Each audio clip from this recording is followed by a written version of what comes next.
What is up, gentlemen? Hey, hey, hey. How's it going? How are we doing on this fine evening? Oh, absolutely fantastic. Not too shabby. Nice, nice, nice. Well, per usual, let's get the weeks over with. How was everybody's week? Well, it was okay. Went fishing a couple times and caught absolutely nothing, but that's how it goes in 40-degree weather.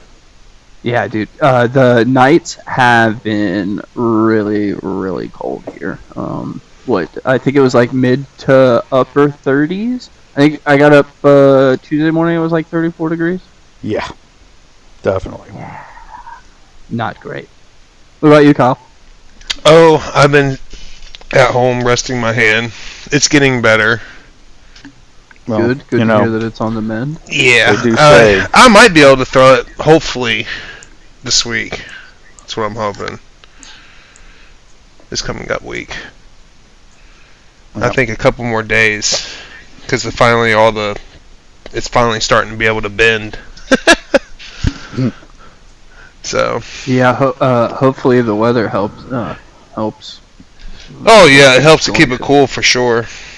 No, I mean, like, it's not going to be. I really don't think it's going to be worth going fishing. It's hilarious. I was listening at work today, yesterday or last week's podcast, and Kyle was like, or I think I said, hopefully he asked us, like, how long we thought we had left of like good enough fishing. And we were all like, yeah, a couple of weeks, and I went out like 3 times this weekend. I didn't catch shit. Yeah. So I don't know, man. It might turn into a grueler quicker than any of us wanted it. Right. Or it might at least be no longer pond time. We might have to revert to like some river stuff. Well, that was the plan. It is, but man, for a bank angler, at least in our area, I know there's spots, but it's really not even finding the spots. It's finding the parking. Actually, I might have found one. I got to find that again and send it to you. Are you... I guess I shouldn't ask this on the podcast, but I was going to be like, you're busy tomorrow, aren't you? Because I'm thinking midday tomorrow I might try to go out maybe and give it a go.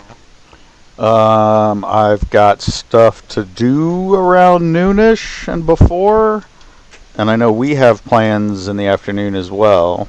Yeah, I know. So, no biggie. Maybe old busted hand McGee over there, he's probably not getting out. But right. That's alright. So yeah, I didn't catch nothing. My week has been absolutely terrible. My wife has been working a lot of extra hours this week, so I've seen her probably a combined amount of 4 hours in the last 5 days. So, been busy doing stuff around the house, so I didn't really get out. I just kind of hung around the house a couple days, got some stuff done, did a little looking of tackle, you know how that goes. That rabbit hole. Yeah, you can look as long as you keep looking and not clicking that buy button. Right. Once you start clicking buy buttons and your money starts going bye, you're like, oh, wait a minute, maybe I didn't need that. Yeah, got to kind of stay off Tackle Warehouse around payday. Oh yeah, it's rough. It's very rough. And guess what? Yesterday was payday. Mm-hmm. That's okay.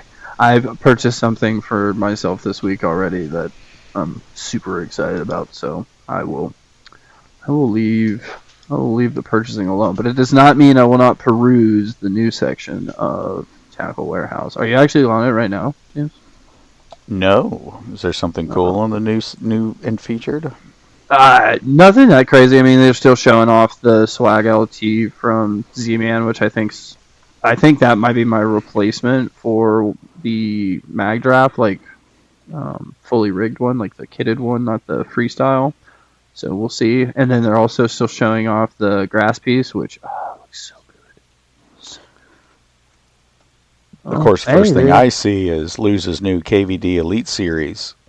I wasn't paying attention to that. And then under that is Nico Rigs, all your Nico gear in one place.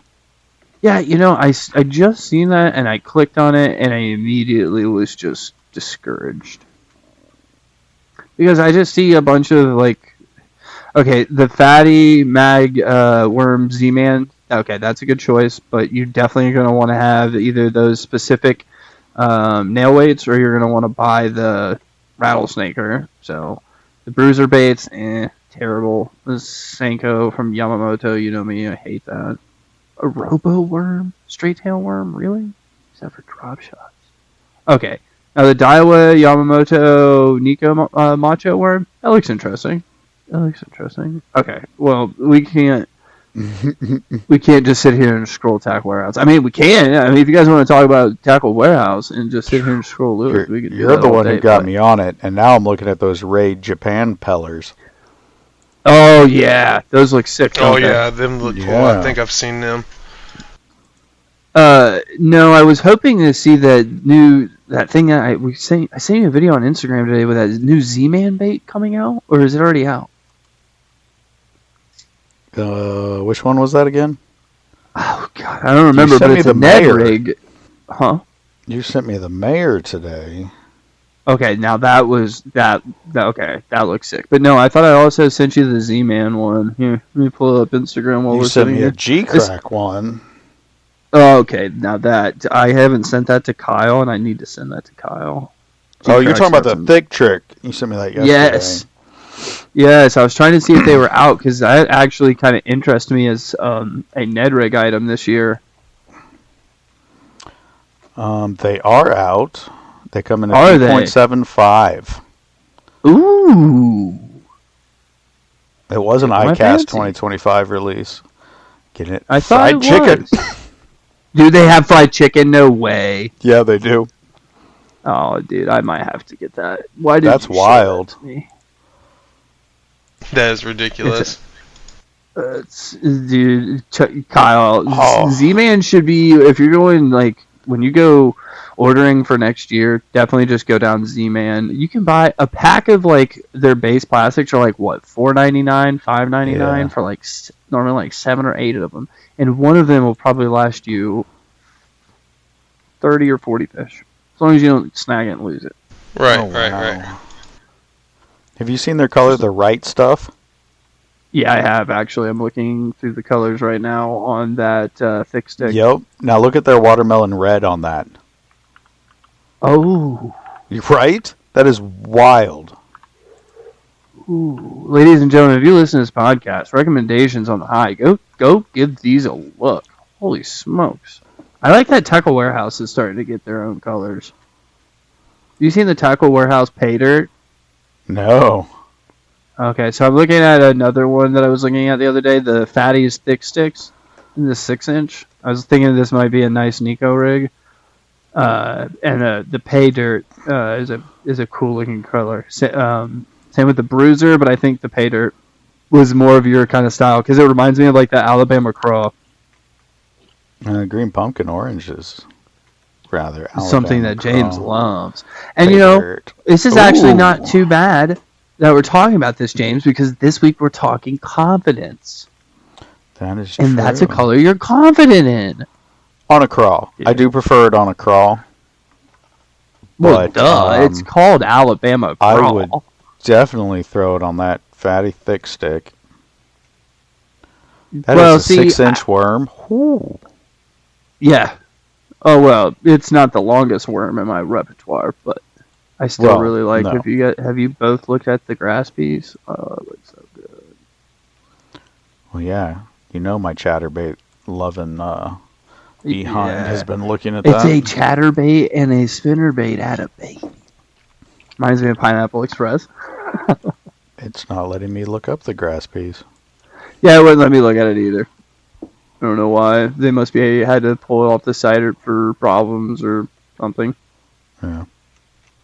But anyway, yeah, as I just said, we were talking about confidence. So I wanted to start out with confidence. My first thought to start us out was going to be, what is your guys' how did you start to build confidence in just bass fishing alone? What was the stepping stone of building confidence? Now, I know Kyle's going to have a little hard time with this one, but I feel like he's starting to build confidence. Or at least he might have confidence in a lure to at least talk somewhat about it. James, you have a couple now that you're pretty confident in, but Yeah. just confidence overall in bass fishing, not even just like in a lure. Overall bass fishing, how did you gain that confidence? It's very easy, very simple answer.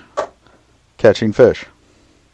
I think there's an even easier way to do it. I think catching fish is a part of it. I agree. I think over encompassing, it's just time on the water. Well, yeah. Because even the days that you go fishing and you don't catch anything, you're learning something. You're learning what not to do. Or Yeah. you might be learning like, hey, I noticed that they're doing this and I just wasn't prepared for that. I don't have lures to attack that. Like when I went fishing the other day at a place by me, we haven't named it yet. I'm just going to call it the Church Pond. Yeah. Over at the Church Pond by me, I noticed some nice busting action again, and I didn't have anything to present at that level, so I just didn't catch anything.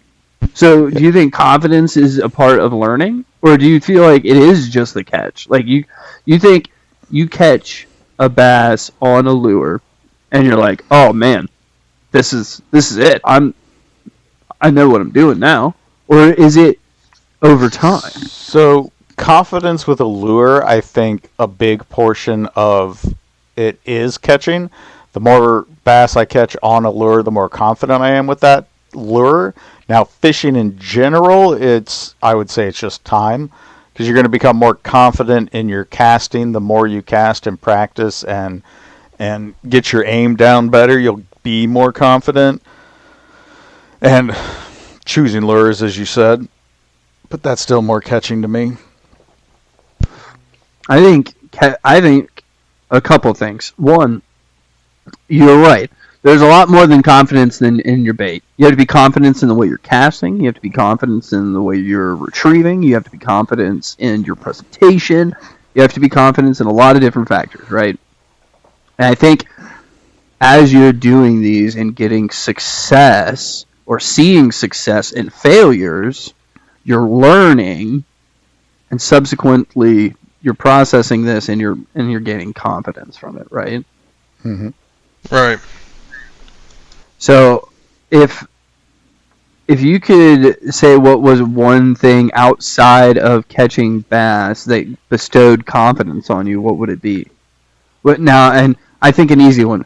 I'll give you an easy one, right? Here's mine. I remember for the longest time when I first started bass fishing again, I would always throw kind of like out in the middle. Now, I'm not dissing on throwing out in the middle ponds. You can definitely catch fish doing that. But I found one time that I threw towards a rock that I could see, and I caught a fish. It's like, oh, sweet, awesome. And I remember going back days later and doing the same thing and catching another fish. And I remember going to another pond, seeing a similar kind of structure. It wasn't a rock, but it was something similar. And I did the same thing, catching a fish. And then at that time, I'm like, there's something about this structure stuff. And to the point where I'm like, I almost feel like I can't catch a fish unless I see some sort of structure. I'm starting to learn that no, you can, but if you can't see, use your feel, and that's where rod sensitivity, lure weight, different types of structure, different types of material, all those things go into factor.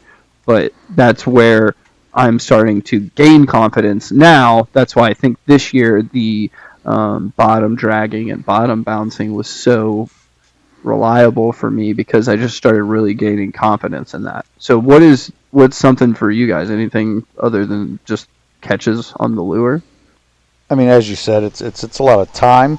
The more time I'm there, the more comfortable I am, and the more confident you become. Yeah, but I mean, you're right. Yeah, time, but there hasn't been a single time that you've been out and caught like 2 catches in a row, and you're like, well, I did this, so that worked. And then next time you go out fishing, you're like, you know what? I'm gonna try this again, and you do it, and you're like, okay. And then now you're like, oh, this is the bee's knees. I think like, for me, it's different ways of presenting lures. Yeah.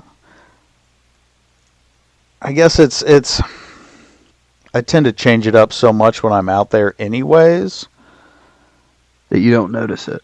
that I don't notice that as much. Gotcha. I get you.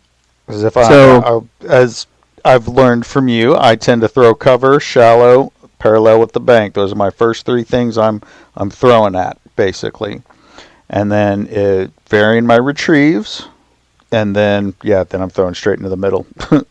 But you get bit on a retrieve. Are you doing that same retrieve for a while, or are you immediately going back to like, all right, every cast I'm switching my retrieve up? No, if you get bit, I'm going to stick with that retrieve for a while to see if I can duplicate the issue, if it was luck or a pattern. Well, yeah, exactly. That's always remember: one fish is luck, two fish is a pattern. That's how I tend to do it. If I go around the one side of a pond, and that's the easiest way to do that. Confidence on baits. I guess that's really. I mean, is it really just confidence in baits, or is it confident? Can it be confidence in a specific? Let's say, because you can't even say style because that even encompasses baits. Its retrieval is mostly the other thing, and I do get confidence built in certain retrievals with certain lures, like a swim jig. I get bit more often, slow dragging on the bottom, so that tends to be how I throw a swim jig most of the time. Correct. Oh, but then it can be different because what is your confidence way in throwing a chatterbait? Like, what's your confidence retrieve if you could say you had one? With the chatter, it's a slower, not as slow as the swim jig by far, but a slow retrieve, slower, slow, steady retrieve. Yes. Okay. Where if I were to tell you, to be honest with you, my confidence in a chatterbait or a vibrating jig is yo-yoing it. Yep.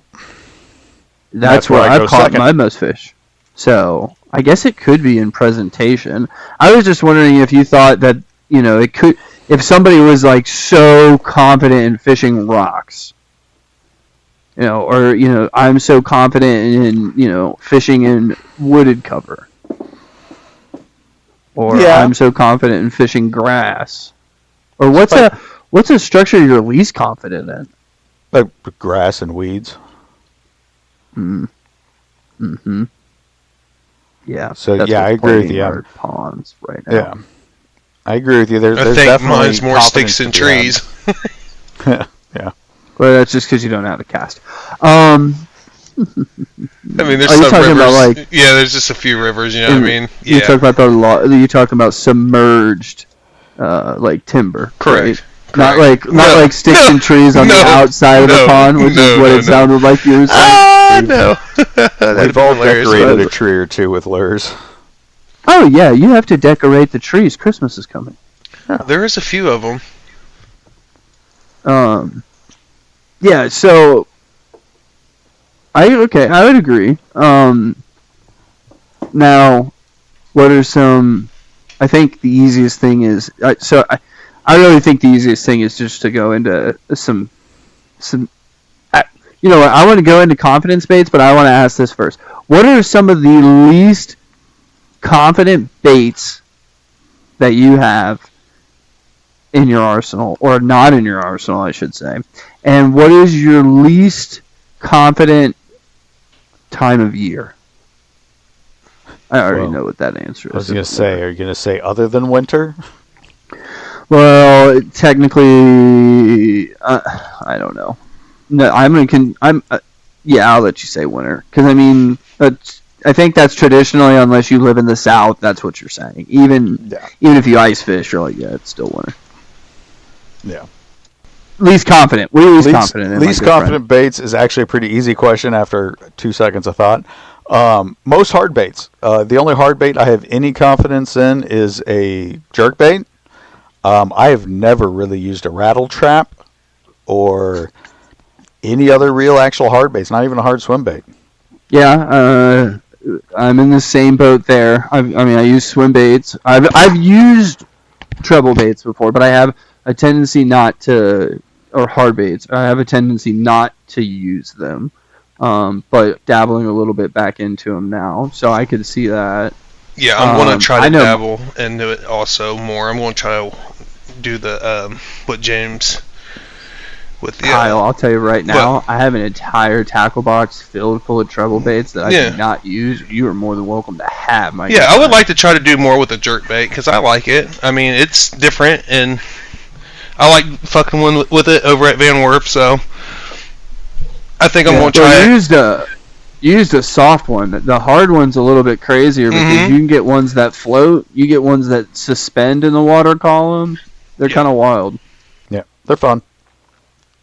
Well, you've got one up on me, Kyle, because I've seen you using a rattle trap before. I've never even used one. Oh, okay. The silver and blue lure you were throwing the other day?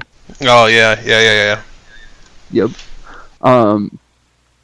I'll tell you, James, I'll tell you right now, my least confidence forever will be the drop shot. Oh, I didn't even think about that. I'm super not confident in that.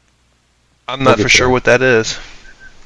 So, a couple weeks ago when we went to Van Wert, actually on the podcast, you kind of called this out and you just got confused on what it was. So I did throw a drop shot a little bit at Van Wert.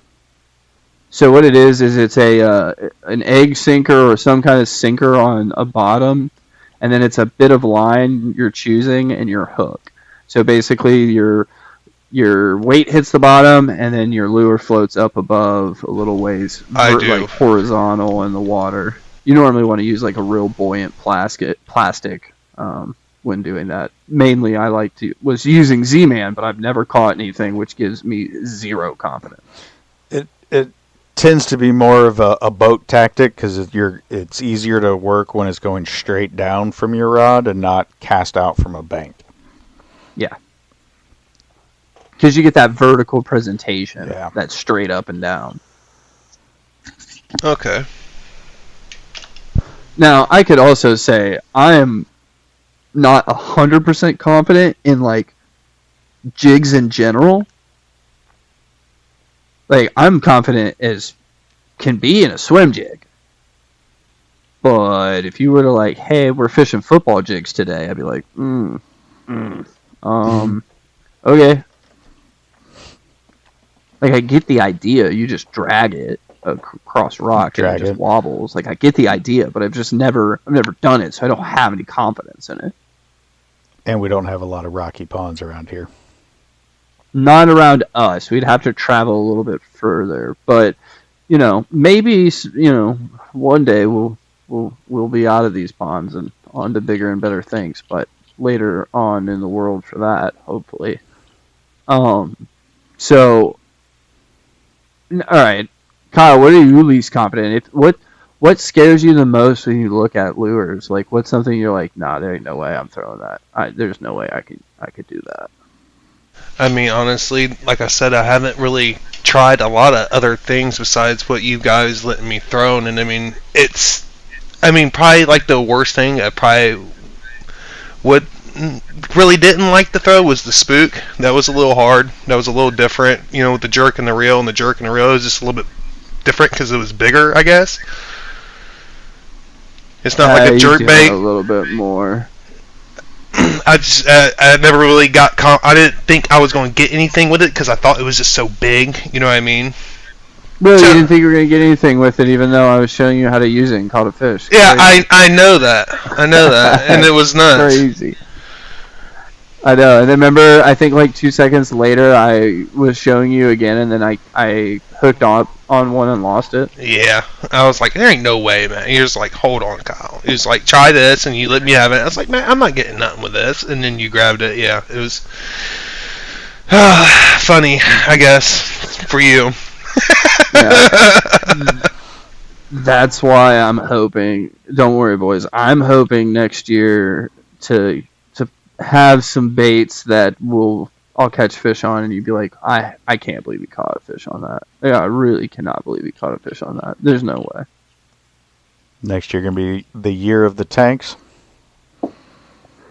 I hope so, man. Because this is what my thought was. I thought about this hard the other day. So I keep a fishing log. You guys know this, but the viewers and listeners I don't think do. But I keep a fishing log. It's my first year doing it. I've logged every catch, how I caught it, where I caught it, and what day it was. And I haven't kept like a scale because whatever. But I've kept if I've gotten like decent sized fish. I've pretty much measured them by length. And I haven't caught that many big fish out of like 300 and some fish. I haven't caught but like 4 decent sized ones. What is I'm your hoping to PB? change that next year. I don't know the weight of my PB. Just by length, I guess. The largemouth is 19 and a quarter inches. And my PB smallmouth in inches is 16, I think. 16 inches, which is tiny for a smallmouth, but I haven't done much river fishing, mainly creek fishing. It's not bad at all. What's your PB? If I had a guess, I would say just largemouths. I haven't caught no smallmouths or anything else, honestly, this year besides largemouths. And it might be, I would say maybe 14 to maybe 12 to 14 inches. I mean, not really, kind of dinks, That's not bad. What's your... I mean, that's average for pond fishing, to be honest. Right. So, it wasn't too bad. James, we don't know your PBs. I don't know the length or exact weight. It's probably around 3 pounds. Pulled out of Quad Park on a swim jig. On a smallmouth, probably 1.5 pounds, maybe. Yeah, but what in inches? I'd say you're length, probably I right don't about know. me, 14. Yeah. I don't know, though. That smallmouth you caught at Van Wert, it was pretty long. That fish was pretty long. It could have been bigger than 14, but we will never know. So first things first, we all need to get better equipment to log our fish. Scale or something. But no, I want to fish for that upper class of fish. But my question is like, do you think Ohio's records are out there? Like the Ohio state record for a largemouth is 13 pounds and 13 ounces. Do you think there's a largemouth currently out there bigger than that in Ohio? Probably. Is that a fed some pond? farm pond somewhere? Yes. So the Ohio record largemouth was caught in a farm pond. I don't know Ohio's smallmouth. I'm sure it came out of Erie. Oh, 100% came out of Erie. Oh, yeah. 9.5 pounds is... Really? Oh, wait. So then there was that 10.1 caught in Erie, remember, in 2022, but remember it was technically on the Canadian side. But they still counted it as Ohio. It was something weird, but... No. Definitely, I think is 9.5, and that was actually caught by Randy Van Dam, which is I'm pretty sure that's Kevin Van Dam's son. Okay, No, this maybe is not wild. son. Maybe his brother or dad or something. But anyway, do you think that fish is out there? Like, do you think let's say 11-pound smallmouth exists somewhere in Ohio, and do you think a 15-pound largemouth exists somewhere in Ohio? And not in unobtainable waters. Okay. Just a little side note. You know Kaiser Lake? Oh, dude, I know it. Just got the record for the striped bass, was it? Striped bass, new state record. Yeah, what's the size? Which do you want first, length or weight? I'll let you choose. Wait. The weight? 37.375 pounds. I know that bitch fought. 41.8 inches long. Dang! She's And it was long. caught just this last September. Yeah, I know. I seen the post because it just got fully verified a couple weeks ago. That's crazy. Not gonna lie, I want to fish Kaiser. It's something that's been kind of been on the radar, which I'm not. It's all over there about the record recently, so I don't really care about blowing that up. But I've never fished it, so I don't know how great it is. But I've heard good things about it. But yeah, anyway, records. You think they're there? You think it's worth fishing for that upper echelon of fish? Yes. Maybe not quite so close to us, but I think they're out there. I think Erie definitely still has a bigger smallmouth. That big mouth record was caught just east of Canton. Yeah.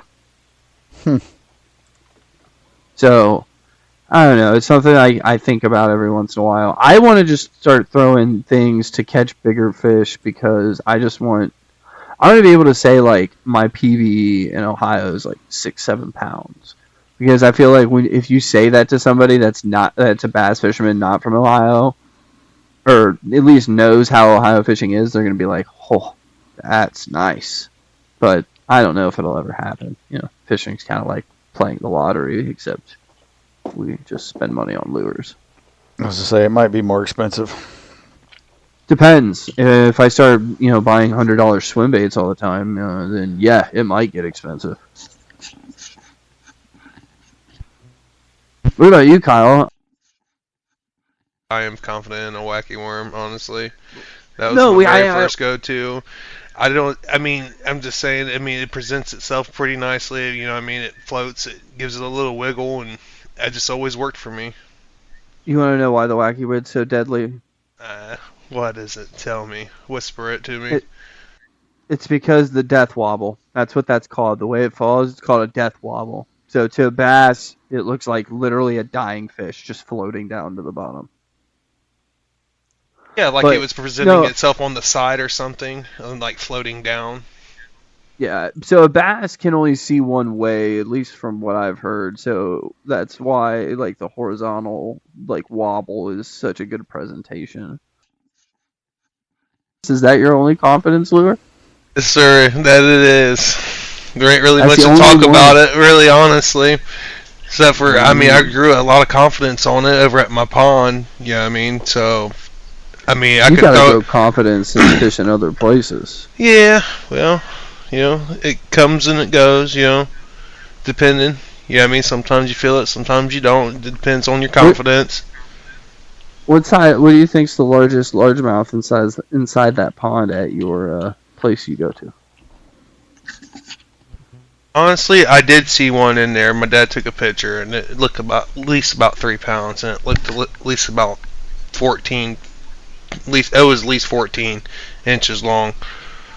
It was past his boot, down to the floor on the ground to his knee. So at least almost about that long, at least. And it was hanging off. It was hanging off his boot a little up. So I'm guessing that's about 14, right? If you had to look at your own leg and your boot, your foot. Yeah, but I'm pretty sure if you search a 14-inch largemouth, weighs a pound, maybe 2 pounds. Oh, well, then maybe it's 2 pounds. Pictures make it look a little fat. Yeah. But it was there. My uncle caught it there. I'm thinking, because I've caught many a fish out of there, I'm thinking there might be a 3 or 4. Yeah, between 1 1/4 and 1 1/2. Yeah, at least one of them is going to be that big in there, at least. I'd say there's at least one. I don't know, it's just, like I said, something I thought about. James, confidence, my good man. What's the most, what's your most confident lure? What is your most confident lure? I thought it was your chatterbait, but I could be wrong. So, yes, I'd have to say chatterbait currently is my most confident, but the jerk shad is making its way up there. It's getting pretty close. It's making its way up to the east side? Yeah. Deluxe apartment in the sky. Oh, it's getting there. So I'm getting excited. The catches on it, but of course that could be the time of year as well. Why I'm catching on it more now. Dude, I think if you would have had that in the beginning of the fishing year, you would have caught all year long on that thing. Yeah, probably. Because, I mean, I caught on the freeloader for a very long time into the season. Until I physically was like, okay, I'm going to try something different. Well, then you discovered G-Crack. Yeah, and I'm not going back. I mean, especially what I saw on their Instagram today, I'm not going anywhere. They just need to get more readily available in the U.S. That's my only problem. But that's okay. We'll get there. See, I don't even know if I have, like, a most confident lure. There's a lot of lures I have confidence in. But see, this is my problem, and I definitely wanted to bring this up. I have the problem that if I don't throw a confidence lure for a while, I almost lose confidence in that lure. Yeah? Like right off the rip? Oh, yeah, like, it's weird. It's like, I've thrown the swim jig for years now, James. For years. And it's been a very big confidence lure for me. I mean, huge confidence lure. And I threw it at the beginning of the season this year. Stopped throwing it for a good chunk of the season. And when I started throwing it again, I was just like, man, I really feel like no confidence. Like, I don't feel like I'm going to get bit on this. Is it just my head? Am I just too far deep in my own noggin? Yeah, but it's that whole use it or lose it. If you're not... Yeah. Once you... I think any lure that you've had confidence in that you feel you've lost it in, if you go out there and throw it for 10, 15 minutes, you'll have most of your confidence right back. Whether you catch on it or not, just having it out there, using your retrieve, will bring back your muscle memory, and I think you'll regain your confidence on it. I think I just gotta get better at that because I'm not doing that. I am doing the polar opposite of that. I'm like throwing it, I'm like, God, this just doesn't feel right. I don't know. Maybe I just have gotten stuck to the point where I want to throw what I want to throw and I don't want to change. Don't become me. I know. That was... How... It'd be like a Michigan saying, sometimes you gotta turn left to take a right. Exactly. No, me and James have, like, physically... Well, not physically, but, like, gotten into arguments on the water with each other. Because I'm like, are you serious? How many fish do I have to catch for you to change? You have 4 of these in your freaking tackle box, James. How many? Like, nah, I'm going to throw this. I'm like, dude, okay, dude, you're obnoxious. I just want to tell you, hey Kyle, what didn't I say something like that at Van Wert about him? Why? What did I do? Oh yeah, 100%. I was throwing that jerk shot all day catching fish, and you just refused. Well, I didn't have any jerk shads, and I wasn't taking your lures. I offered. I didn't want to neither, but I mean, you kept offered, and I was like, I was trying to leave it for you, and I was like, well, fuck it. If you're not going to use it, I mean, thank you, good sir. Look, it may not look like it from the outside, but I'm happy when my friends catch it. Yeah, it looked like the total polar opposite. It just has to take a day or two to come to the surface. Oh, dude, he had to tuck it in. It was like the Titanic was sinking. You guys are like watching it. Like, oh my god, it was bad. Matt, get away from the iceberg, man. Get away from the iceberg. Yeah, I don't know. I've got to get better at that. It happens. It only happens when when I'm around people and they're catching fish and I'm not. That's the only time it happens. And I feel bad because I really do generally. I'm like happy you guys are catching fish. But if I'm not catching shit, dude, I'm like, really? Not even one? I can't even get a small little crumb? Yeah, it puts me in some kind of mood. But, I mean, yes, James, that's happened before when we've been fishing. But then I catch one and I'm immediately back in the saddle again. Yeah, I don't know. I guess if I were to come down to confidence, if I were to say I'm confident in any bait, any presentation, I'm just going to say soft plastics. I mean, I feel like it's the most lifelike, realistic feel, look, smell, all of that. I mean, you want to talk realistic, I'm sorry, but there's some swim baits out there that put all plastics to shame. Like, plastic swim baits or hard swim baits? Hard swim baits. Agreed. I will agree. I mean, I'm going to agree with you. Yes, but, you bastard. You're right. Because, But like, I got Throwback pulled up right now, and I'm looking at a couple of these, and I'm like, Jesus. These are disgustingly delicious. What? Yeah, but see, I don't know, man. I'm a little thrown on this swim bait thing, man. I just don't know if Ohio has what it takes to be able to be a swim bait land for me. well, I you're feel gonna like- find out next year. Yeah, so I told myself, I said, this is what you're gonna do, Matt. You're gonna take out the swim bait rod, and then you're gonna bring the finesse rod with you as well. And if you don't catch anything for a few hours on the swim baits, just go ahead and throw out a Nico rig and have a blast. Because I'm not leaving not catching anything. You know, this is the longest like skunk period I've had all year. Depressing. God, why is Mother Nature got to be so wintry? Gosh. I don't know, but you're starting to make me rethink a BFS combo next year and looking into a swim bait combo of my own. Oh, see, don't. You want to know why? I think it's perfect. If you did BFS, I go into like swim baits, and then Kyle just finds something to fish other than a wacky rig. I think it'd be cool because it gives us more conversation pieces here on the podcast. Yeah, I don't, You know what I mean? I don't think I can do it. You're right, because the second I lose $140 glide bait, I'll be done. Listen, okay, hear me out, okay?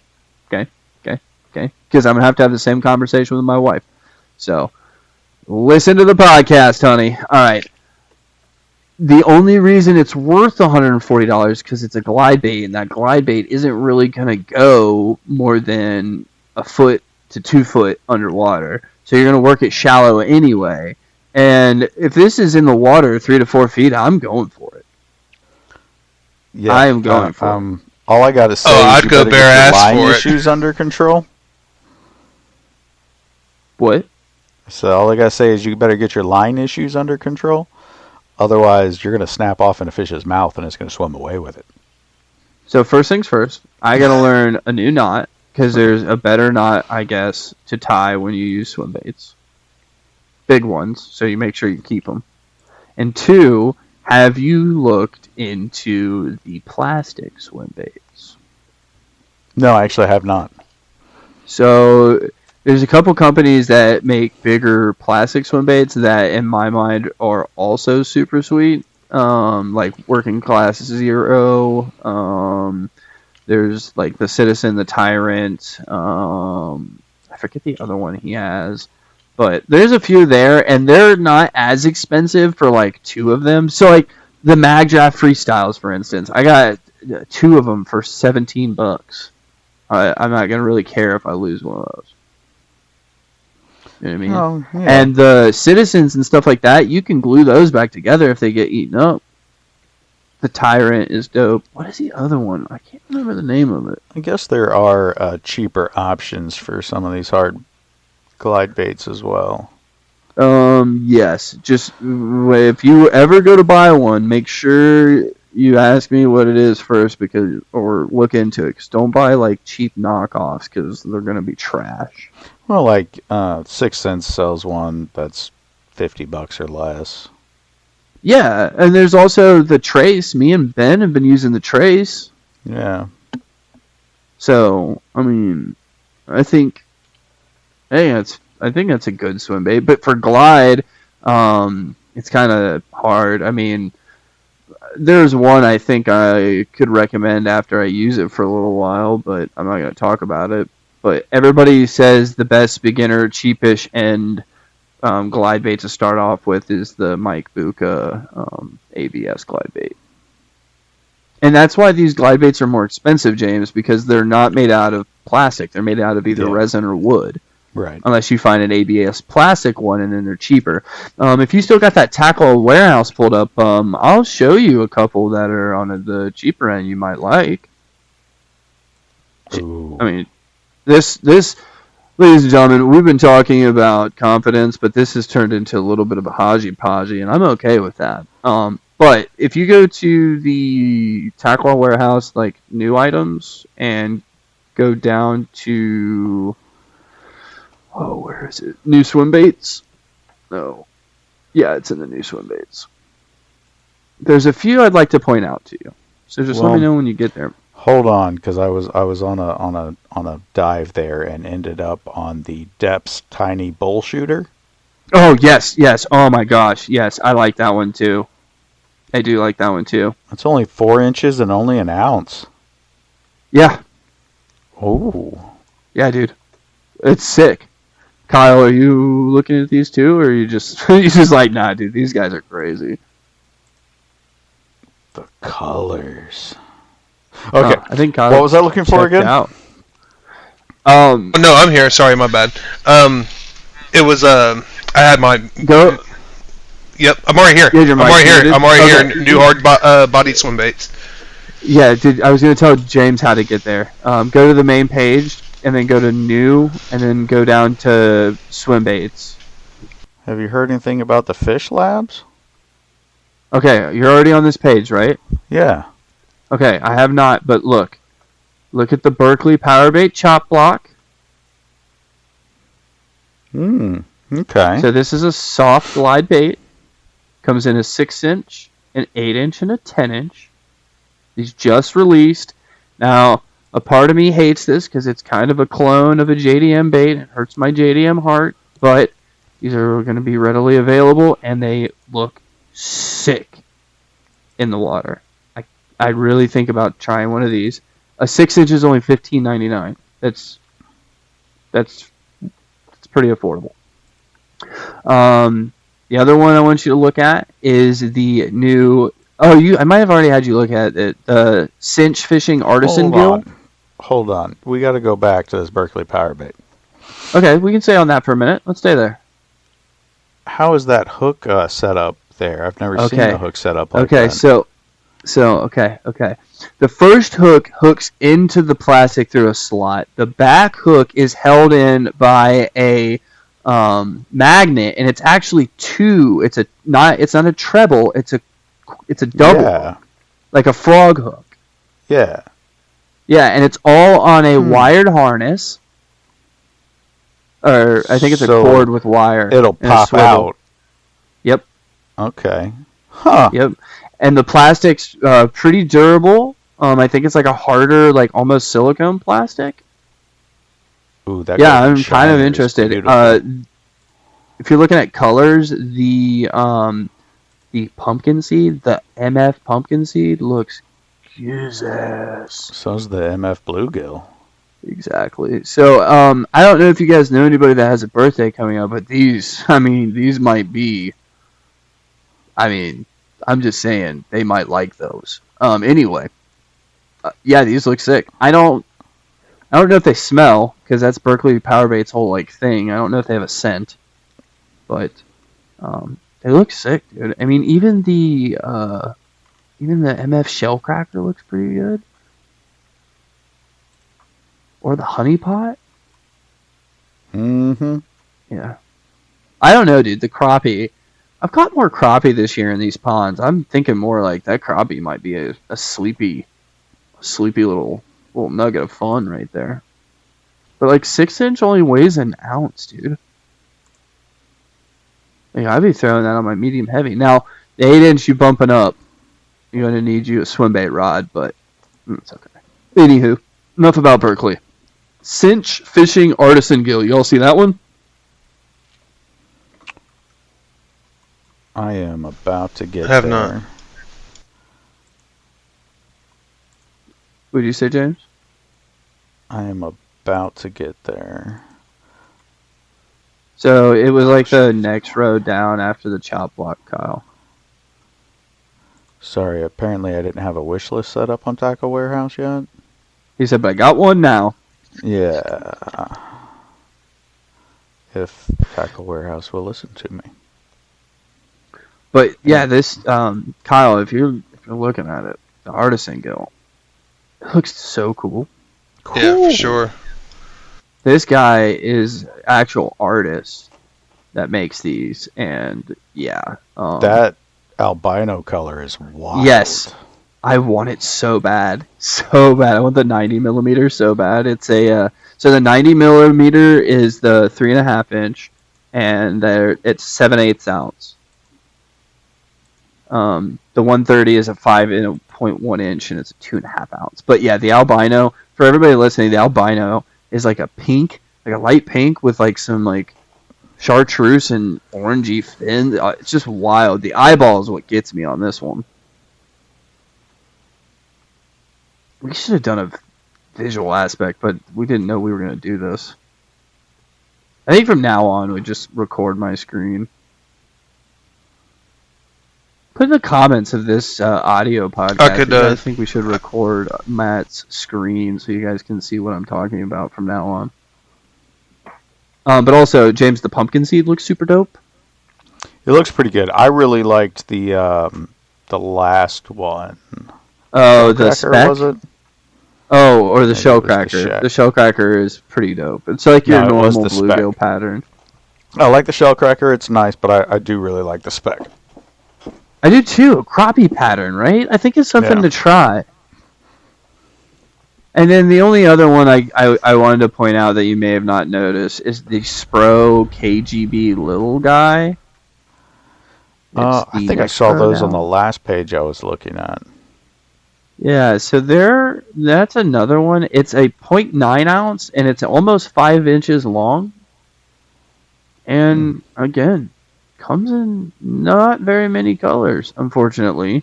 You got bone, which actually this is probably the coolest looking bone color I like this bone color.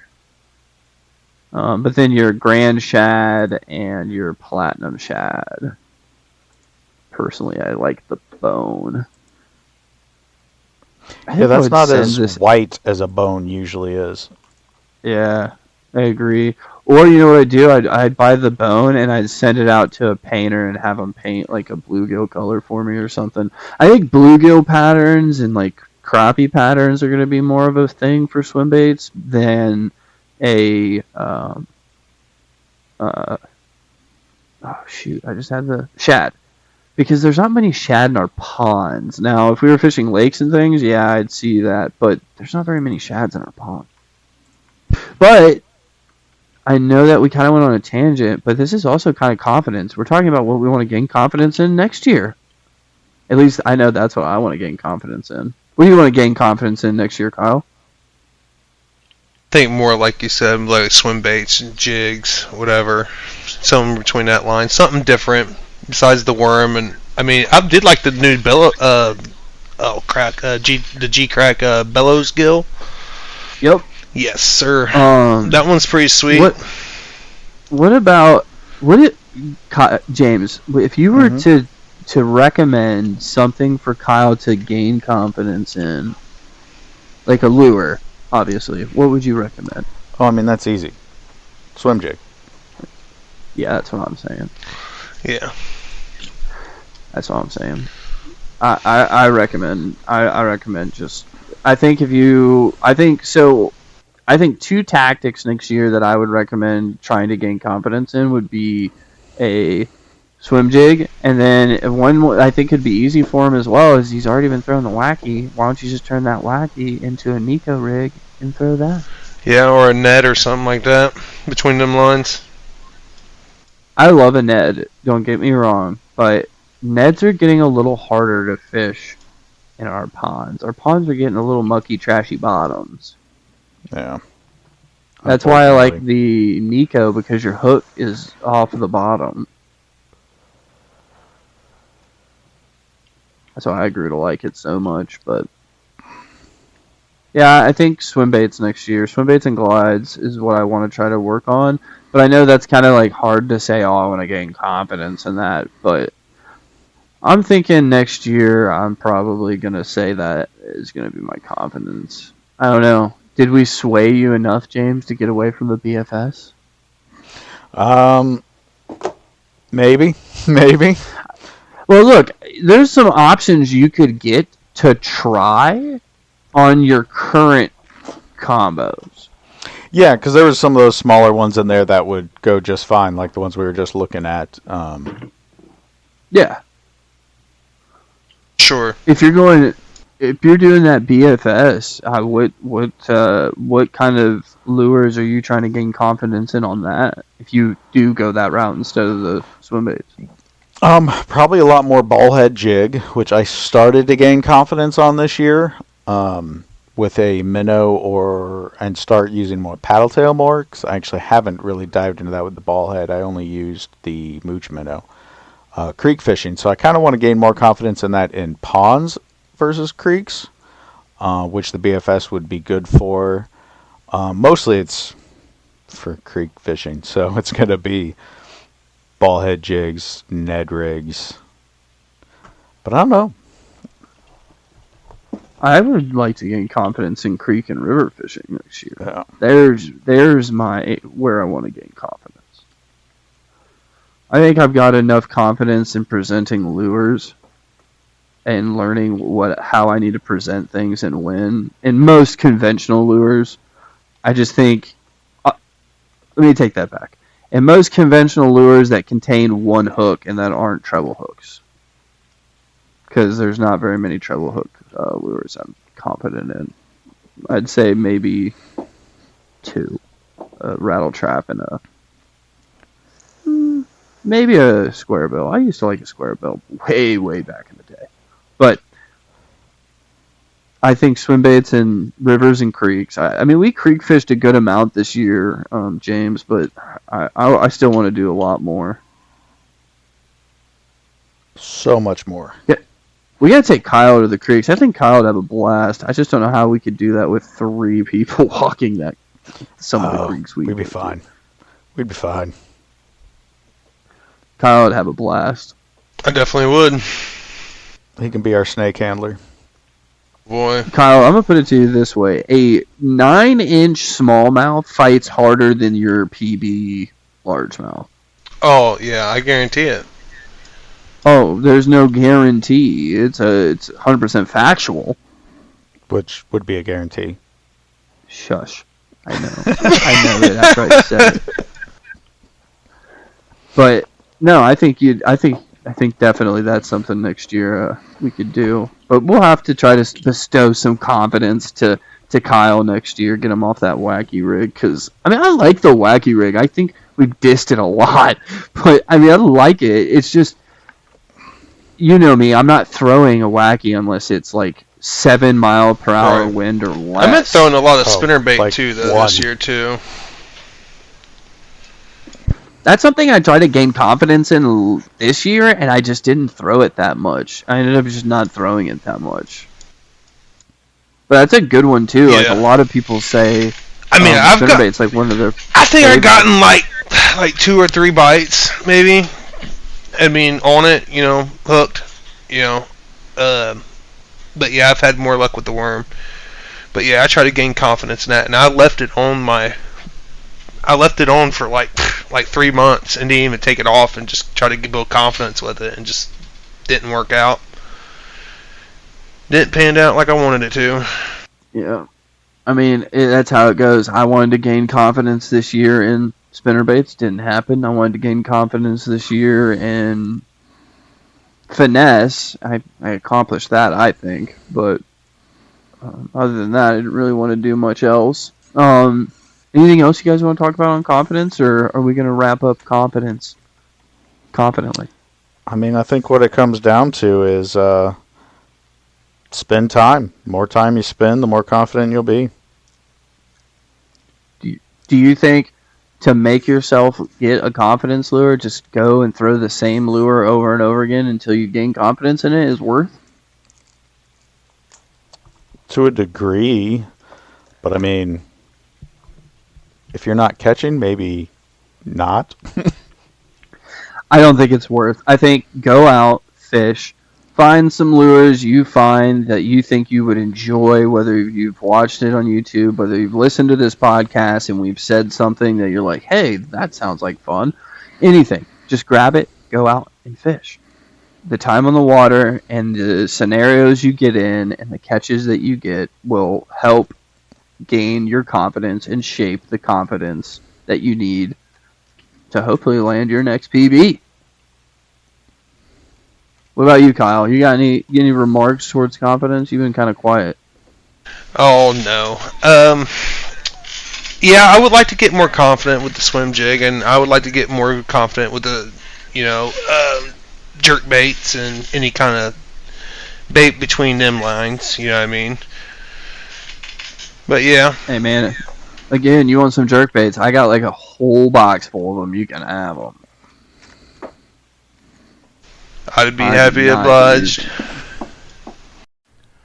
Alright, so we've talked a lot the last, I don't know, I think maybe an hour now, about confidence in different ways, different baits, different things of that nature about confidence. But I think now we should talk a lure that me and James, I grew over the last 4 or 5 years, I would say, to grow a lot of confidence in. And let's go ahead and do that in this week's Lure Light. Let's get it. All right, buddy. So I think today we're going to talk swim jig. We've been fishing this thing for a while. Been fishing it since I started Yeah. 5 years ago.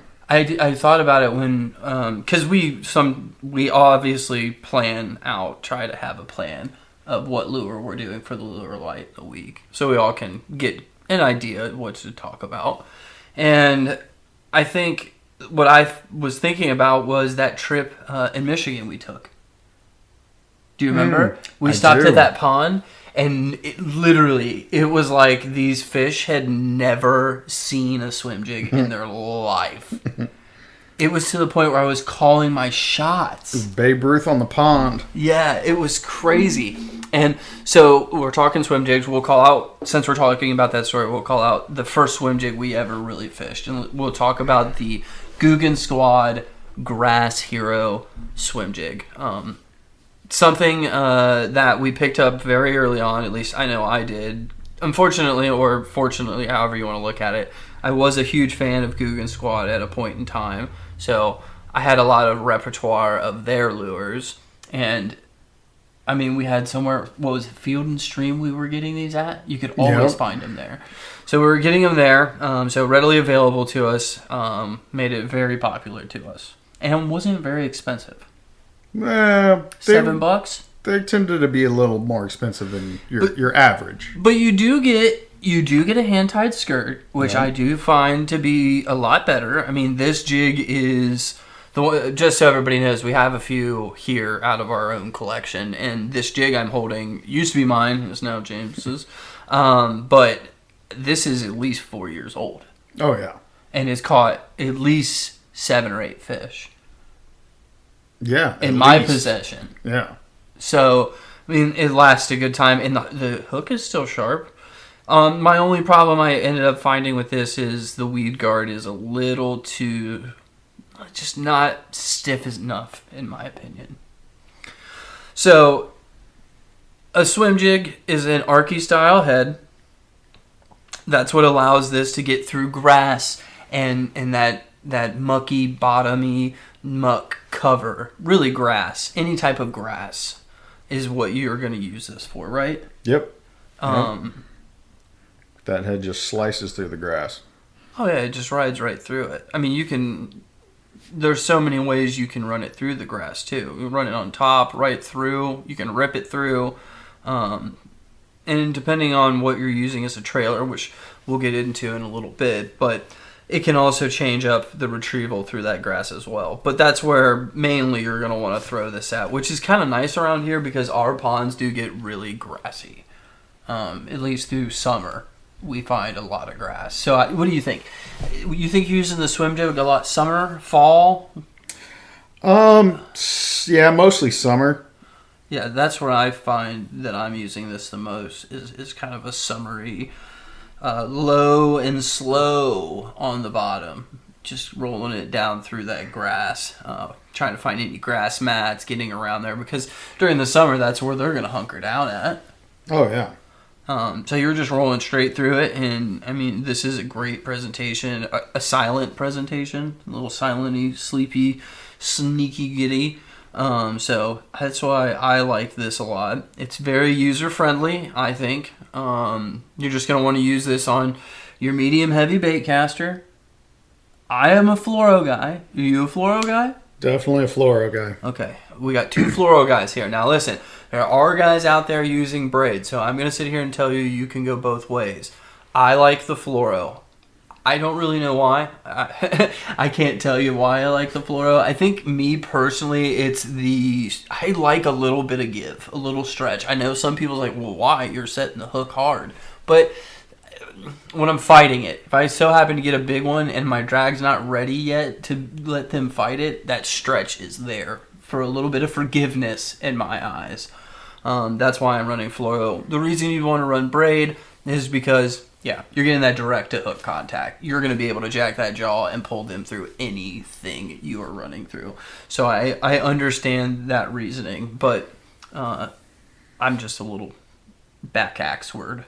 Man, I still go with if it's under the water, it's fluoro. If it's on the water, it's braid.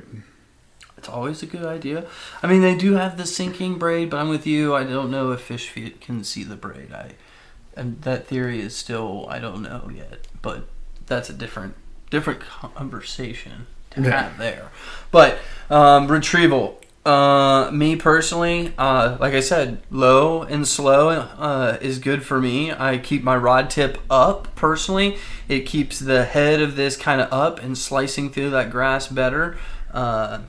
And you know, you're not going to lose any sensitivity of getting the bite. You're still going to feel it. You'll see it in the rod tip. You just have to make sure you reel in all of that slack line and all of that loose tension in there before you set that hook, or you will miss that fish. What about you? I do a lot of the low and slow, but I also like a reel and pause. Give them time. I get hit a lot when I stop and pause for a minute, but that's also because I use slightly different trailer than you do. Yes, you are of the other trailer variety. Before we get into other trailers, or trailers even, what are some jigs now? So we said the grass here is where we started. Where are we gravitating now? I know I have some, but I know you have some as well.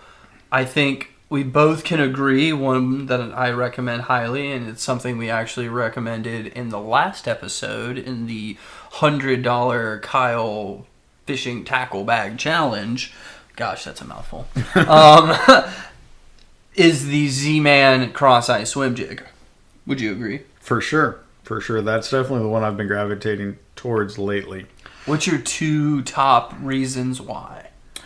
Well, my top reason is because I'm a Z-Man addict, so it's Z-Man. But I kind of like it's got a little bit more flatter of a head, but still it will cut through, and it's got the funny eyes. Dude, the funny eyes get me, and you are a Z-Manaholic. And I don't blame you. I will say, I think personally we may need to do a lure light on just that company. Yes. Because it's very beginner friendly. Because I asked you two reasons, and your two reasons are different than mine. Because my number one reason is affordability. $549 for a jig is amazing, and especially for me of the quality that I get. I've had many that last tons of fish. I will say, the only thing I've had problem-wise is that plastic keeper through a good amount of fish, it will break and fall off. But to me, it's not a big deal because I honestly don't like it. So it's kind of a pro-con thing there. But yeah, affordability. And number two for me is, yeah, maybe we do have something in common. It has to be that flat bottom head because it just keeps it level. Now, there are other jigs I like that give it a slight wobble roll because I do enjoy that every once in a while, but I don't enjoy that while I'm rolling the bottom. I like that when I'm trolling different water columns. Mm-hmm. I think the other thing you have to remember is the biggest key when retrieving this is just like steady the retrieve. Make sure whatever retrieve you're doing, just like we said a few episodes about the ball head jig, make sure your retrieve is a steady retrieve. You said do some pops. If you're going through a water column, you can get by with that sometimes, but I find a steady retrieve, keeping it in the same constant flow, is better. So yeah, Z-Man definitely. There's a few others that I want to try. The one from what is it, Beast Coast, that we looked at on Tackle Warehouse. It's Beast Coast, I believe. Yeah. I want to try one of theirs. It looks good. I think it's like a working man's swim jig. Let's take a look. Let's pull up Old Tackle Warehouse, see if we can't find it. But while we're looking for this as well, color-wise, I love the green pumpkin. I love just a plain white. And crappie colors, like just white with black flake in it. I'm a huge fan of this. But yeah, the Beast Coast hand-tied working man swim jig actually is more affordable than the Z-Man cross-size. It's got 50 cents on it. As we talked before we got on this earlier, even every penny counts. Yep, every penny. So that might be something coming up. That I'm looking at the natural brim right now. Amazing looking. The Dirty Money looks nice as well if you got that kind of muddier water or the dingier water. So this is something that I think I'll be putting in my arsenal. But the Z-Man has definitely been the one that I have been using a lot. I do have in front of me a couple other ones. They're actually James's collection. James has an Evergreen. What was it? Evergreen. I can't remember. Evergreen something, and then a Strike King something, and then a... It's the Evergreen Grass Ripper, which is actually what I got my PB on this year. Was it that? I thought it was on the Z-Man. That exact jig and that exact plastic. Really? You Yep. should hang this up. Don't use it. And also, haha, it's JDM. Oh, I know. And but I want to use it because it catches fish. We just buy more. True. They're a little more expensive, I was though. about to say, these are not friendly, but that's because they're JDM. Yeah. It's 100% because they're JDM. But those are some swim jigs you can definitely try. And then to pair with that, we're going to have two different options for you here. Now, we're going to go from James's point of view and then my point of view, because we both kind of do this differently.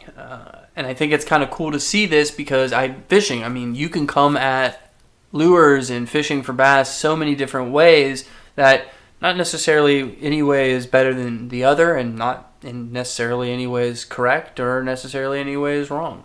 So James, what are you using on your swim jig? What is on the back of your PB catching Evergreen Grass Ripper? On the back of my PB catching Evergreen Grass Ripper would be a Crush City cleanup crawl in their Bama crawl.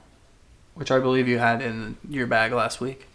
Oh, definitely. Except different jig, which is weird. Well, no, it makes sense because it was cheaper. Yeah.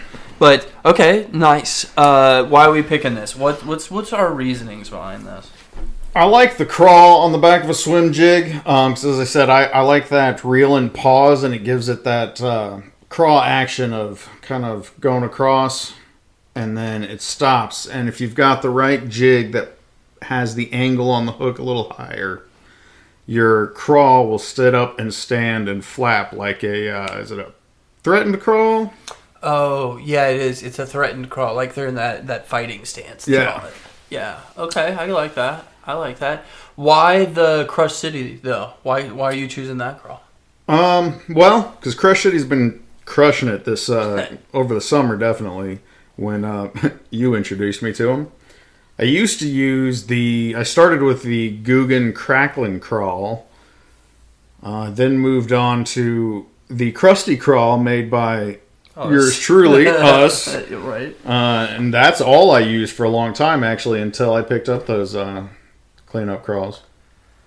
Yeah, the Crush City, shout out Vance Outdoors for carrying Crush City because that's where I found them.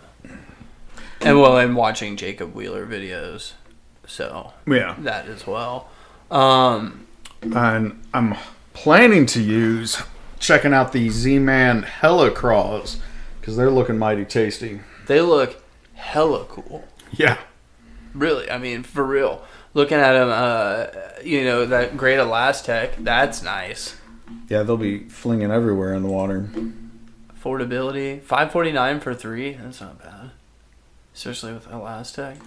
Sprayed grass, that's some natural stuff right there.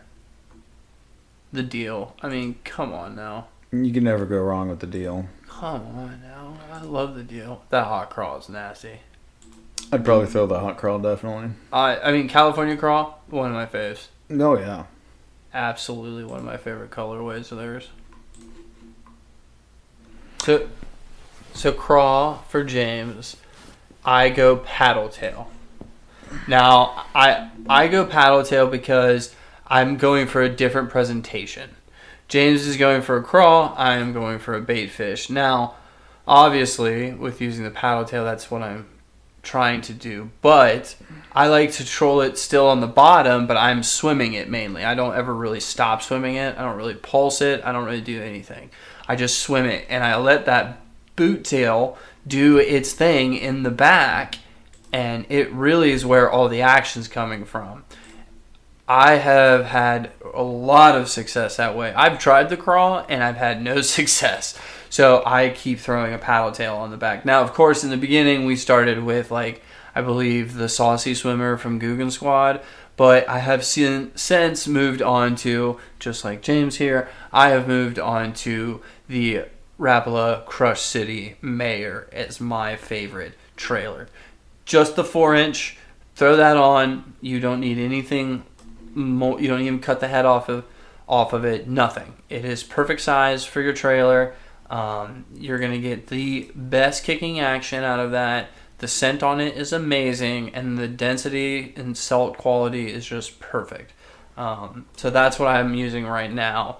I like the solid colors, not really much of a two-tone color guy. The laminate color, I tend to keep it as simple as possible and just do a solid color to try to really just beef up the body of my swim jig. I will say there's a few that I might try. I did see the Nico ones that looked pretty cool. I'm sorry. I can't believe I forgot about this. I am thinking more about trying out the G-Crack Jackmaster swim bait because I'm pretty sure that comes in a 4.8 inch. And then, okay, I'll cut a little off if I need to. But yeah, I'm thinking about using that as my next trailer. So those will be getting purchased hopefully here soon if they get more in stock on Tackle Warehouse, which they currently have green pumpkins, so only 2 left. I might have to go home and make a purchase. So yeah, that's my next one. But yeah, I love the boot tail. I always have on the back of a swim jig. For the longest time, that was the only reason I used a boot tail, like a paddle tail swimmer was the only reason, is to use it on the back of a swim jig. And now I'm kind of like, I use it for a lot of different ways. Oh, the Spyron. So you know what that does? Do you know what No. that? Okay, so the Spyron is a falling bait, and it spirals as it falls. That's what it's supposed to do. Yeah. I've seen a video of someone doing it. But anyway, that's on another tangent. Swim jigs. Amazing. Beginner friendly. Can be used in many, many different scenarios. It really loves grass. You can still use it like a structure jig. You can put it around wood. You can put it around brush piles. You just have that archy head, and that really is what it's for, is going to be that grass. Other than that, I mean, swim jigs are amazing. I promise you will catch fish on these. It is a pond. I don't want to say it's pond magic, but it definitely is a very helpful tool to have in your arsenal if you aren't using them yet. Most definitely. What about you, James? What's your last remarks on the old tried and true swam jag? I mean, it's kind of a when all else fails, I'm gonna throw a swim jig. it's a good way to cover a lot of ground too. You can get a lot of your pond covered with a swim jig in little time. But I mean, yeah, it catches fish. Buy it, throw it, catch fish. Yeah, I mean, there's really nothing more to it than that. I think that pretty much covers it up. I think that pretty much covers that subject. I think we could go ahead and move on with the rest of our show. Well, I think that's enough about that today. The last thing we normally do is our Would You Rathers, but I think we're going to do something a little bit different this week. I think this week we are going to open this up to the quiet one of the episode, to Kyle himself. We're going to drop over to Kyle's corner and see what kind of questions he has for me and James this week. All right, boys, are you ready? Ready, Freddy? All right, at Fire Kyle's away. corner. What's one small adjustment that would consistently improve your hookup ratio? Kyle's coming out with a heater. Mm. I only have a rebuttal question. So you were trying what consistent change to increase your hookup ratio? Hookup ratio on what? Or is it hookup ratio? It could be in stance. general? It could be how you hold your rod. How you hang? Do you hold it up in the air? Do you put it midway? Do you put it on the ground? How do you adjust to what bait that you are using to get more efficiency out of anything? Or just pick a subject. Doesn't matter which one. It could be anything. Anything that makes you feel like you're improving your hookup ratio. You know what I mean?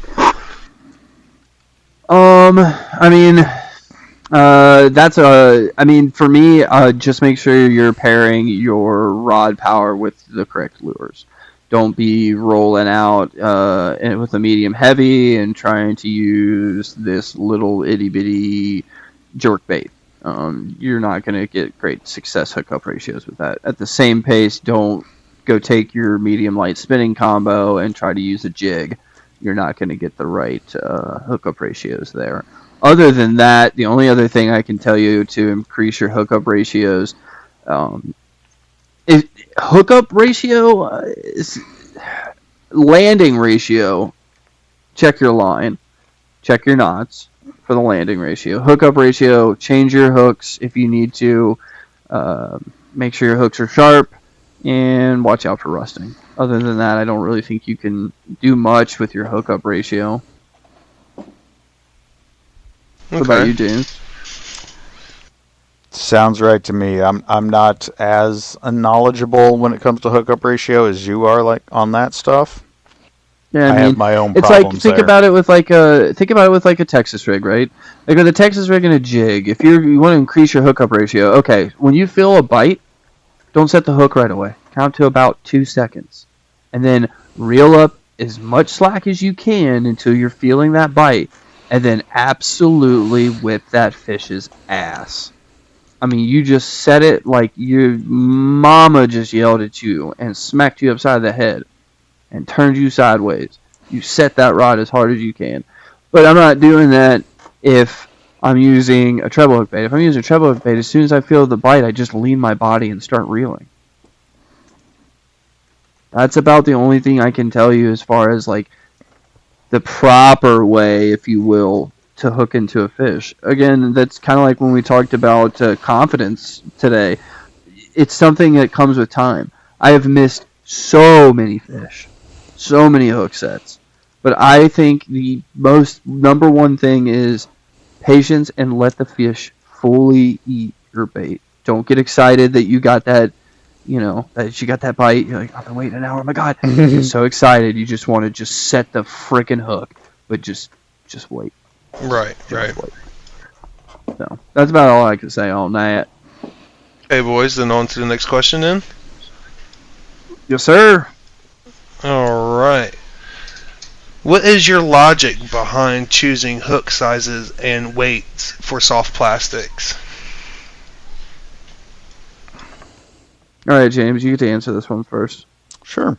So for me, Hook size when it comes to soft plastic, all depends on the plastic size.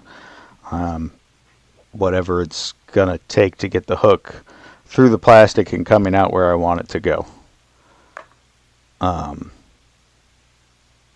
Yeah, that's Give me an all I can say on example. size. So for like my 3.5 jerk shads, I'm going to use a smaller finesse hook. Okay, take it to the T rigs. Here. If I'm using a smaller like craw, I'm going to want more of a smaller like 3/0 hook. But if I'm using say the new Z-Man pop shad topwater, I'm going to want like a 5 to 6/0 so that when I rig that hook through, it comes out where I want it to in the back, and I have enough spacing between the head of my soft plastic and the hook coming out the back, and it's not too much or too little. Okay. Weight size, I'm not as knowledgeable at all about. For me, it usually deals more with if it's a jig, how deep I want it to go. The heavier it is, the faster I have to reel to bring it off the bottom and on a higher water column. Or if I'm fishing in current, I definitely want a heavier weight to make it more stationary in the current. And I'm sure Matt is going to give you a much better, much more technical answer than that. Okay. Matt? Man, what if I just was like, I think James got it, and just left it at that? I love He just it. led me up to that. He just led me up to that. That'd be terrible. But anyway, no, I just do love have a the little bit more okay. knowledge. Yep. So as far as hooks, you want the biggest hook you can use on whatever you're using without impeding any action. And what I mean by this is, let's take it into a case in point of an EWG. Okay, so James said EWG with a crawl. Yeah, that's you just don't want to get down into the body of the crawl where the flappers are, because you're going to start impeding that ass end of that bait's action. It's just like a Ned. A Ned is, what did we say last episode? 2.75, James? They come anywhere from 2.4, 2.5 to 3.5. But yeah, Okay. TRD is normally 2.75. 2.75, that's what I thought. So 2.75. If my Ned hook comes out of my Ned, my TRD, and there's only 0.75 left of my TRD, well, guess how much wiggle that thing's going to have? Mm-hmm. Not much at all. But if I rig up my TRD and there's 1.75 of my TRD hanging out off the hook, where the hook's coming out, I'm going to get a lot more action. Now, I'm not saying you have to be so anal to measure it. It's just watching that action, I think of a fluke. A fluke, you can see where the tail is, where the tail bends, where it goes side to side, right? If your hook gets anywhere near that, your EWG hook, while you're hooking it up, you're screwed. You just lost all that action. So my number one thing for hooks is as big as you can go as long as you're not impeding action. Now, that's for EWGs, worm hooks. But if you're using finesse hooks, that doesn't really matter. That one for me is based upon clarity of water. If it's super clear water, I'll use a smaller light wire hook. If it's dark, dingy water, I don't really care. So soft plastic rigging, yeah, that's about it for that. As far as weights go, for me, it's all about feel. So I like to go as light as I possibly can, as far as easy casting. If it's harder to cast it, I'm bird's nesting or I'm having a problem with it. Like if it's super windy or something like that, then I'm going to start going up in weight. And then the only other thing is, and actually, James, kudos to you. You chimed right in on it. If you're in a moving body of water, that is really going to change based upon the current strength of how much my weight of my lure I'm going to use. So is it just the weight from the current water to make it more stationary, like James said? Is that? Yeah, stationary and feel, man. All comes down to feel. That current's trying to take you, and even it's still doing force on your line, even if it's holding it still. But you want to be able to feel your lure. Nothing's worse than lifting your line and not feeling what you're using. Then you're like, I have no idea what's happening down there. I can't, I can't feel it. And it's just, Right. like that wacky rig. Perfect weightless scenario when there's no wind. Oh man, you could feel anything. But we out of nowhere, 15-mile-an-hour gusts are coming. Good lord, you gonna feel that wacky rig.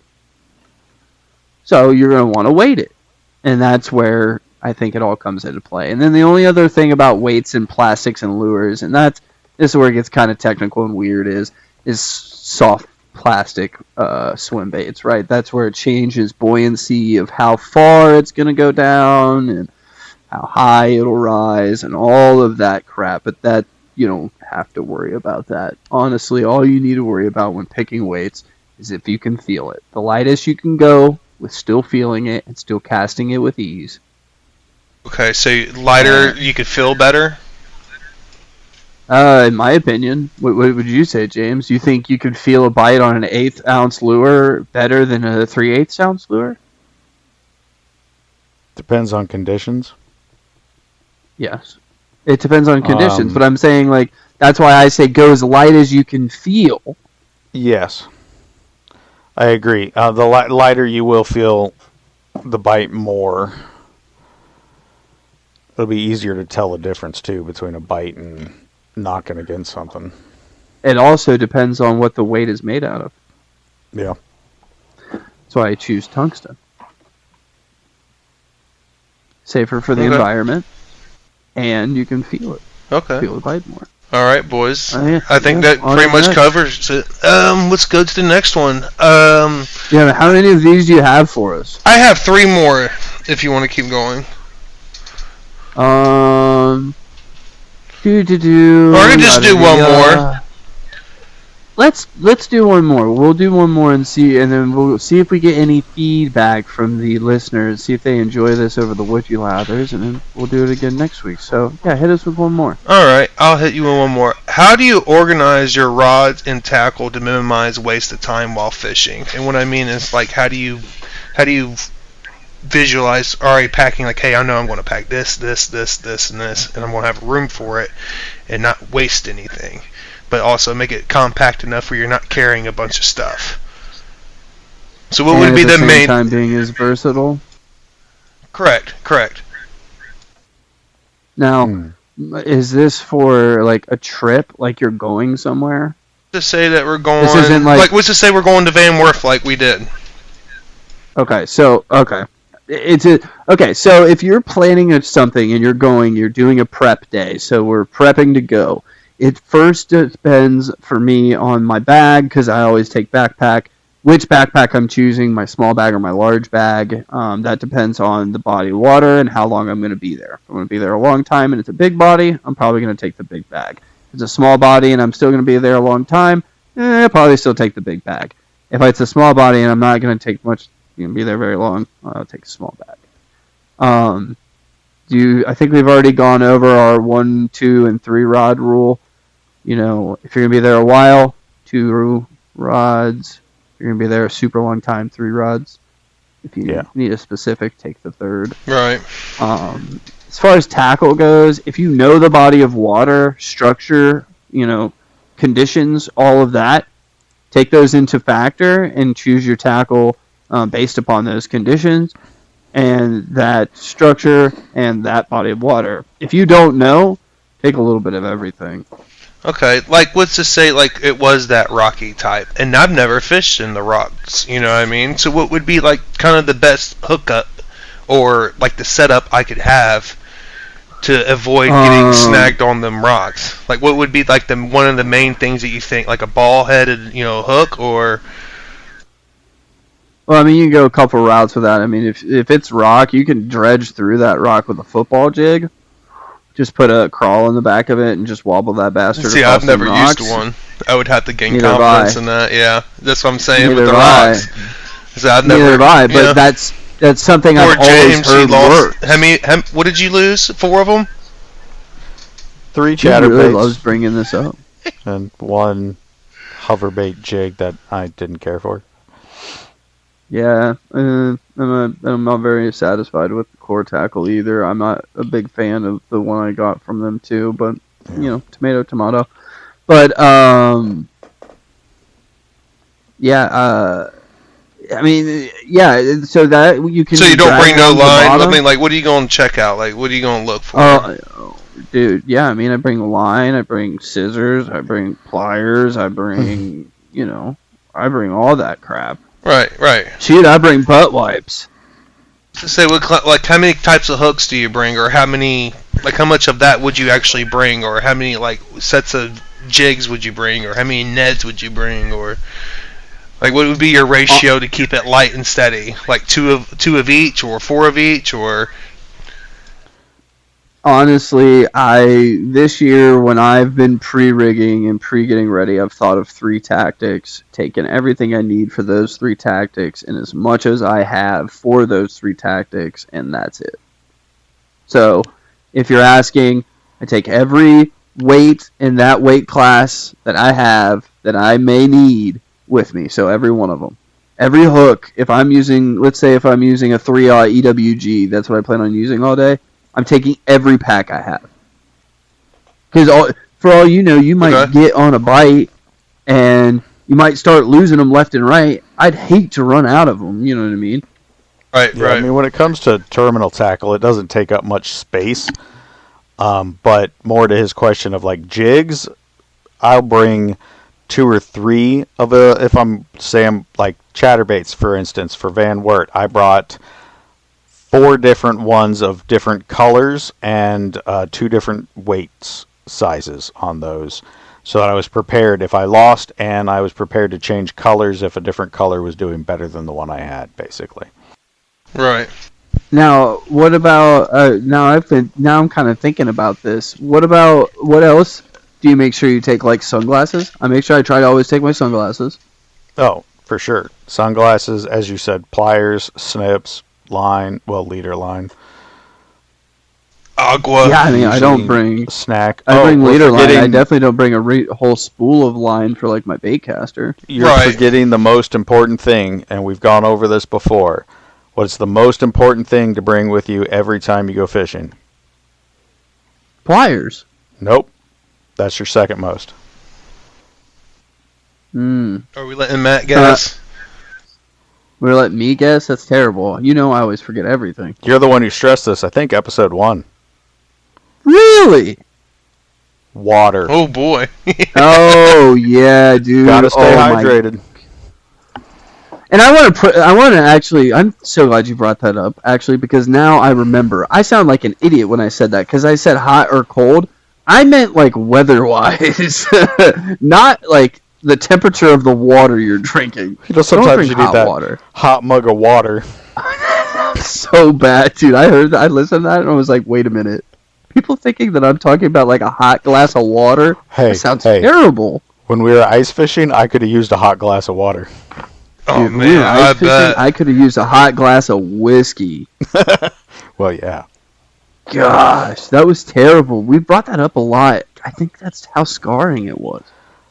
We're just going to have to go on an actual ice fishing trip with a shack, with some whiskey, and make a day and night of it. Get a sleeper shack? Yeah. Oh, do you have any PTO hours left? Like 8. So you have a day. You think your work would be pissed if you took off the day after Christmas? They don't listen to the podcast. It's okay. You can say. I'm going to have to look. It depends. Okay, hold on. This is what I'm thinking. Because I'm off that day. So it'd be off Thursday, Friday, Saturday, Sunday. If I could convince my wife to let me drive up to Minnesota. For Christmas? I don't think I could get away with it. Not for Christmas. Goodness. The day after. We drive up the day after. Listen, hear me out. We drive up the day after. We stay the night. We find a place to ice fish. We ice fish all day Saturday. Go to bed and then drive home Sunday. We'll be fine. Bud, as it stands now, I work the 27th. Yeah, that's my why Saturday. I said we make this up. Oh, that's a Saturday. You're calling off. It's fine. But no, I know that is unrealistic. Maybe next year we can plan a Minnesota, Wisconsin ice fishing trip. But I would love to plan that trip for summer with you guys this year. Yeah, that'd be cool. Oh, yeah. like a dude's, like just maybe like a full, just like a 5 days. I didn't have to be a full week. Oh yeah, I'd be we so can into it. record a Got a pod out in pop-up. Minnesota. Oh yeah, dude, we'll record a pod while we're out there. We would record a pod on the way. We would record a pod there and on the way back, because it's like a 16-hour drive to get there. It's not easy. Yeah, you're gonna have to start driving my car. I mean, I drove the Millennium Falcon. I can drive the Subaru, whatever you've named it, but Yeah, you just haven't yet. no, I know. Strangely. The opportunity hasn't come up. I guess the opportunity kind of may have come up, but you just didn't really offer. He said the keys has not been bestowed. You are the only person I've ever let drive my last car, or the car before that actually. Yeah, and the car before that. Yeah, I know. Well, the Subaru got driven by a lot of people that at least knew how to drive stick. I didn't drive the Subaru though. Yeah, I drove the. you drove my Honda. company car. I drove the Honda, the company car, which was the company car, and the Millennium Falcon, which was the Lexus. Yep. Actually, I was driving the Lexus when the tire exploded. Yep. Go figure. Yeah. What's even crazier is, like, 3 years later, I'm driving down the same stretch of highway, and my tire explodes. I'm like, huh, I'm not driving this stretch ever again. No. I drive it every Monday through Friday. But again, tangented. Yeah, I think that's something that would be cool to plan. That'd be interesting. I want to just take you guys there because For sure. you just don't understand how, like, you know how it was fishing at your pond, Kyle, like that one day where we just like absolutely just put a smackdown on. Oh, just absolutely wrecked them. I think that me and you Yeah. pulled at least like 28, 26 at least fish each. Each. And And I'm how telling you, long? that's How long was the time frame? probably like 3 hours. It was like close to like a Probably two and a half. Yeah, It was like 3 hours, but like we didn't constantly fish the whole 3 oh hours. no, we took breaks. I mean, Right. we went out and Yeah. chilled, and Was that the day I impaled your hand, or I think it was a different day. It was a different day. But listen, Minnesota is like that, but every fish you catch is like 2 to 3 pounds, and then you have the ability to catch like a 5 in there at least. And Minnesota has plethora of ponds and lakes to fish. Like we could go and fish 5, 6 different areas in one day. But I'd want to go up in like June, July. Get out on maybe get a boat rental. Get out on a lake. Oh my goodness, dude. And man, dude, we catch some walleyes. Oh my goodness. Oh, some sunnies. Oh yeah, it'd be fun. I'd be into that. Anyway, what was Kyle's question? for what? What was the last question? I can't remember. I deleted it. Oh, it's all good. It's all good. Here, you know what? I know. I think it Kyle's was more corner. about tackle, like how do you pack your tackle and stuff. I Yeah. know it was Kyle's corner, but I'm throwing this in here. If you could pick 2 podcast guests that would be your absolute dreams to have on this podcast, who would you pick? You're talking fantasy wish list here, right? Okay, so can I get a fantasy wish list and a fishing fantasy wish list? I don't think Kyle can give me a fantasy fishing list, but I think you can. Oh, I meant fantasy fishing. Oh, okay. I was gonna say me and you do fantasy fishing. I'll just give Kyle fantasy and all, except he can't have any Okay. anime girl. So the first one is B-Lat. Okay, B-Lat, yes. Yeah. 100%. I met B-Lat. Yeah, favorite pro fisherman out there, honestly. Bill Dance. Yep. Okay, yes. You took one of mine. You stinky. Okay, I guess I only said 2, so that's 2. All right, Yep. Kyle, what's yours? And it was just a joke. You don't have to get so defensive. No, I was just joking. I knew it was a joke. I know. It's too easy to mess with you, though. That's the best part about you. Yeah, what's your I'm trying to figure out. I mean, like, I don't know. I really don't. I'm just now getting started into it and starting to follow some people. You know what I mean? Well, no, I know about the fishing. You don't have to do fishing. I'm allowing you to do like anybody. It could be anybody. I think I would take probably Adam Sandler, or I know he'd probably be. I mean, yeah, it'd probably be Adam That'd be a good Sandler. And I then mean, you he got one seems more pretty you got cool and relaxed. I mean, if I had to choose another one, I would say a woman, but I don't want to him bitch all day. Can I throw you a suggestion out there, Kyle, that's not Hold fishing on. and fishing? Go for it, James. I'll put mine out in there in a minute. Go ahead, James. Steve Harvey. Oh yeah, because Steve Harvey fishes, Oh yeah, Steve Harvey. and Steve Harvey would just be cool to talk to. I heard Shaq. I also heard Shaq does it too, though. The Rock does as well, Yeah. Yeah, I'd rather Steve Harvey. and that would be Or Kid Rock. still Fuck, Steve Harvey. yeah, Kid Rock. 100%. 100% still Steve Harvey Dude, I'd go over hunt. all of them. Or Joe Rogan. Fuck, he probably kicked my ass, but still, hell, that'd be fun. Go hunting and go fishing. I think, man, I was gonna say Bill Dance. I didn't expect James to say Bill Dance. I'm so salty. I used to watch Bill Dance when I was a kid, man. My dad's uncle looked like Bill Dance. Sure he wasn't? I had to look him up and see who he is. I'm looking at him right now. You don't know who Bill Dance is? No, I just got in the fishing community. No, I do not. Bill Dance has been on a lot longer than anyone. Oh, I see. I see Been on that. since probably longer So than I alive. said anybody in the fishing realm. So my second is going to be.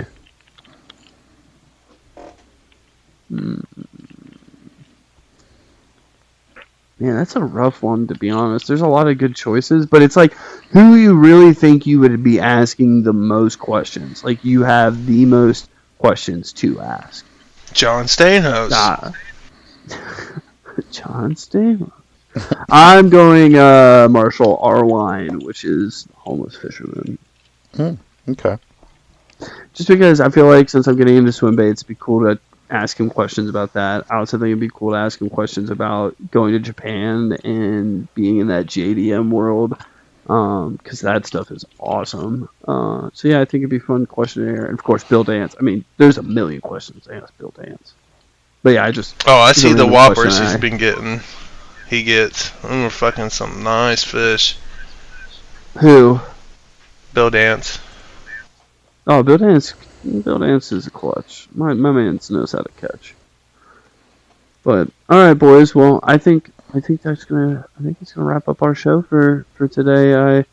I had a fun time. There's a lot of tangents in this one, boys. I ain't gonna lie, but I still had a good time. Oh, for sure. Fantastic. All right. Well, from all of us here, tight lines. Tie lines. Tight lines.